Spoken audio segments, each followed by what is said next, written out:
नमस्कार। लगता है आप यहाँ फंस गए हैं। मैं कुछ मदद करूं? मुझे नहीं पता कि क्या हुआ है। मेरे इंजन ने काम करना बंद कर दिया है। कृपया मेरी मदद कीजिए। मेरे भाई, मैंने तुम्हें मुझे ओवरटेक करते हुए देखा था और तुम ढलान से नीचे आते वक्त गलत गियर में थे। मुझे यकीन है कि तुमने एग्जॉस्ट ब्रेक का उपयोग नहीं किया। चलो देखते हैं क्या गड़बड़ हुई है। तुम्हारी गाड़ी पहले गियर के बजाय उच्चतर गियर में ढलान से नीचे जा रही थी।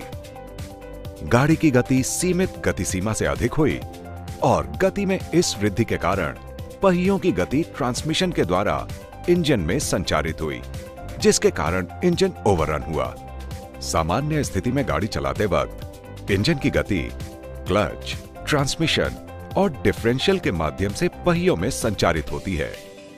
चलो मान लो कि इंजन 2500 आरपीएम से चल रहा है और गाड़ी 5वें गियर में 80 किलोमीटर प्रति घंटे की रफ्तार से चल रही है। इंजन का 2500 आरपीएम मेन शाफ्ट गियर में संचारित होता है और वो 2500 आरपीएम से घूमने लगता है। ये गियर आगे आरपीएम को ले शाफ्ट में संचारित करता है। चूंकि गाड़ी 5वें गियर में है और सीधे मेन शाफ्ट से ड्राइव हो रही है, इसलिए गियर बॉक्स आउटपुट शाफ्ट पर 1944 आरपीएम संचारित होता है। डिफरेंशियल रिडक्शन की वजह से व्हील पर 349 आरपीएम प्राप्त होता है। गाड़ी की गति में इस वृद्धि के कारण पहियों की गति बढ़ जाती है और गति प्रवाह विरुद्ध हो जाता है। अब पहियों का 390 आरपीएम आगे आउटपुट शाफ्ट में 2172 आरपीएम में संचारित होता है और फिर इंजन पर 6072 आरपीएम, जो कि डिजाइन की हुई सीमित अधिकतम इंजन गति से ज्यादा है और इंजन ओवररन होता है। सामान्य रूप से गाड़ी चलाते वक्त इंजन की गति सीमित अधिकतम इंजन गति से अधिक नहीं बढ़ेगी, लेकिन अगर गाड़ी गलत तरीके से चलाई जाए तो इंजन गति सीमित गति से बढ़ जाती है। उदाहरण के लिए, ढलान से उतरते वक्त यहां तक कि प्लेन रोड पर चलाते वक्त अगर एग्जॉस्ट ब्रेक या सर्विस ब्रेक का सही ढंग से उपयोग नहीं किया गया और गाड़ी की गति को गियर कम करके नियंत्रित किया गया हो तो इंजन की गति बढ़ जाती है।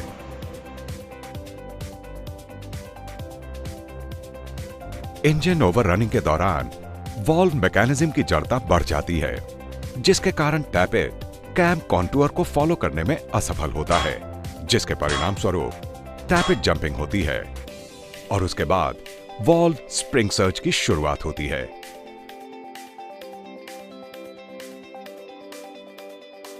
टैपेट जंपिंग और वॉल्व स्प्रिंग सर्ज के कारण इंजन वॉल्व ठीक से काम नहीं करते, जिसके कारण vibration damper, push rods, timing gears, bearing seizures क्षतिग्रस्त होते हैं और कुछ गंभीर मामलों में सिलेंडर ब्लॉक को नुकसान हो सकता है।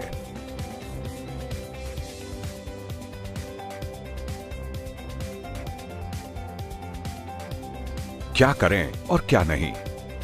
गाड़ी चलाते समय चढ़ाई या ढलान पर एक ही गियर का प्रयोग करें और दोनों स्थितियों में गाड़ी की गति समान रखें। उदाहरण के तौर पर, यदि चढ़ाई पर चढ़ने के लिए पहले गियर का उपयोग किया जाता है तो ढलान से उतरते वक्त भी पहले ही गियर का उपयोग करें और गाड़ी की गति भी समान रखें।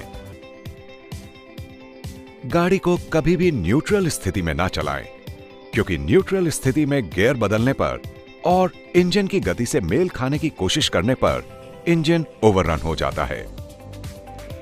हमेशा निचले गियर में गाड़ी चलाएं, एग्जॉस्ट ब्रेक हमेशा ऑन रखें और ढलान पर आवश्यकता अनुसार फुट ब्रेक का उपयोग करें। यह गाड़ी की गति को अचानक से कम करने के लिए गियर बदलने की आवश्यकता से बचने का सबसे प्रभावी तरीका है। उच्च से निम्न क्रम में, जैसे छठे से पांचवा या पांचवें से चौथा गियर बदलते वक्त यह सुनिश्चित करें कि बदले जाने वाले गियर की सुझाई गई सीमा तक गाड़ी की गति को कम किया गया है। ऐसा ना करने पर गाड़ी में समस्याएं आ सकती हैं, जैसे कि इंजन ओवररनिंग से कंपोनेंट क्षतिग्रस्त हो सकते हैं, जो कि पहले दर्शाया गया है। तो हमेशा गाड़ी चलाते वक्त इन चीजों का ख्याल रखें और सुरक्षित रहें।